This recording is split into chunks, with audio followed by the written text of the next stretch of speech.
Quand je suis allée au Futuroscope, je suis aussi allée à l'Aquascope, donc là je suis là avec mon copain Kraki pour vous faire une petite review de l'Aquascope. L'Aquascope au niveau des toboggans, c'est un parc aquatique classique. J'ai trouvé que les queues étaient assez bien organisées pour les toboggans avec des étages qui s'alternaient, donc il y avait un escalier qui montait au premier et au troisième, et puis un escalier qui allait monter au deuxième et au quatrième en alternance comme ça. C'était bien indiqué, à droite tel toboggan, à gauche tel toboggan. On n'a pas fait énormément de toboggans parce que déjà moi je suis un peu claustrophobe et les tubes quand c'est trop long ou trop serré je peux pas rentrer dedans.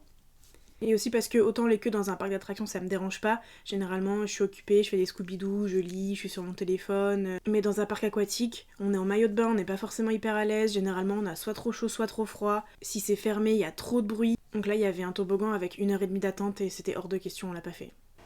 Ce qu'on a fait était assez sympa. Pour une fois, je filme sans script, donc j'ai pas les noms en tête, je les mettrai en sous-titres. On en a fait un qui se décrivait comme un toboggan avec des jeux de lumière, mais comme ça, je saurais pas redire lequel des deux qu'on a fait était celui avec les jeux de lumière et celui qui n'y était pas, donc ça se démarquait pas trop à ce niveau-là.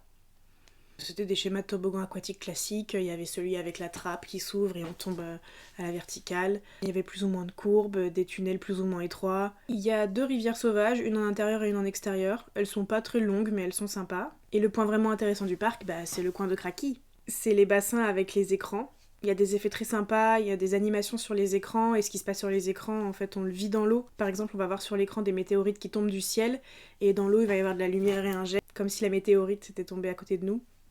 Il y a un passage comme une grotte où la lumière change de couleur, il y a de la brume, il y a des bassins avec des écrans au fond, on voit les poissons passer, c'est interactif.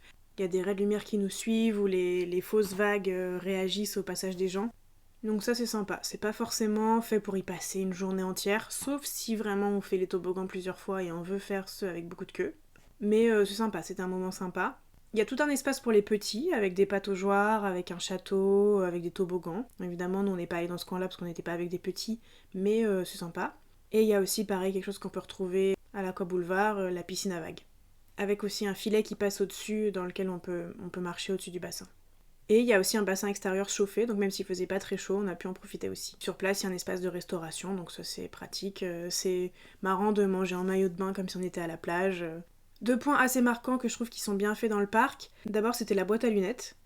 Donc on peut venir avec ses lunettes, on peut être tranquillement dans les bassins plus calmes avec ses lunettes. Et quand on fait les toboggans, on peut aller déposer ses lunettes dans la boîte à lunettes au lieu de retourner au vestiaire, au casier, ça c'est pas mal.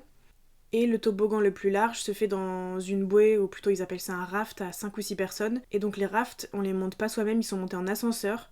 Et je crois pas que j'avais déjà vu ça, c'était marrant.